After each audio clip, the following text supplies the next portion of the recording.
Right now we have two affordable phones. We have the iPhone 17e, which is why I had the quotations affordable, and the Samsung A16. Both of these phones are considered affordable in the company that decided to make them.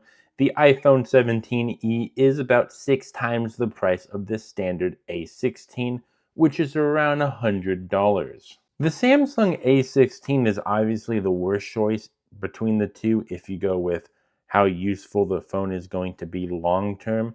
Like, don't get me wrong, this is still the affordable iPhone, but it's an iPhone, so you know it's going to be supported for a very long time. When it comes to the A16, these usually are supported, well, the A series, I mean, are usually supported for a very long time, but there is one major issue whenever it comes to the Samsung A series devices, including the Samsung A16, is the camera, and especially because the camera is not the best camera.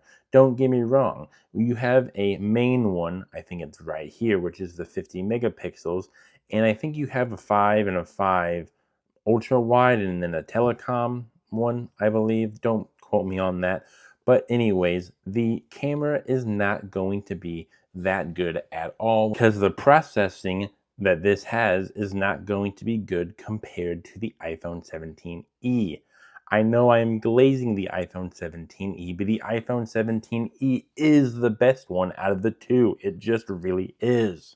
There is one massive flaw whenever it comes to the iPhone 17e compared to the A16. If you look at both devices, you can definitely tell there's a difference between the iPhone 17e and the A16 5G. Now, the A16 in general, 5G or not, is going to be a lot larger. This is a 6.7-inch display compared to a 6.1-inch display.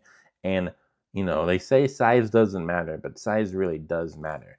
The one major thing that is a problem with this screen is this one. The iPhone 17e is a 60 hertz refresh rate, and the A16 is a 90 hertz refresh rate.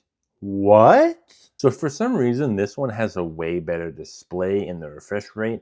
Now this is the AMOLED, and I think this is the OLED, and I don't really remember the difference between the two, but I think the OLED is slightly better than the AMOLED.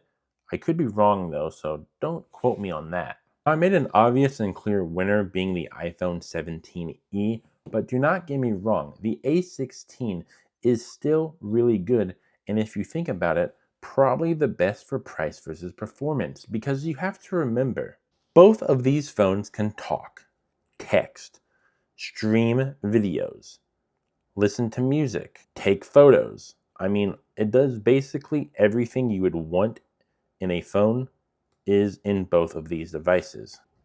If you have the A16, do not worry. I am not going to judge you.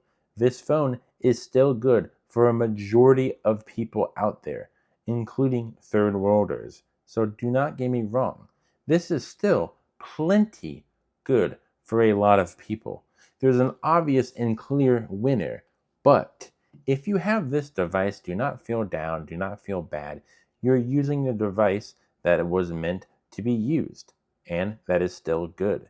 Use your device as long as you want to. Get a brand new phone whenever you want to. Get a refurbished phone whenever you want to. It's a phone, and do not feel bad. That all of the less fortunate are gone. Listen, do not get me wrong. Of course, I am not an Apple fanboy because Apple is seriously bad. They don't even listen to their customers half the time. But man, is this phone the best phone compared to these two crappy phones. Oh my gosh, this is so crap. Utter crap. And this one is still crap because it's a budget iPhone, but yikes.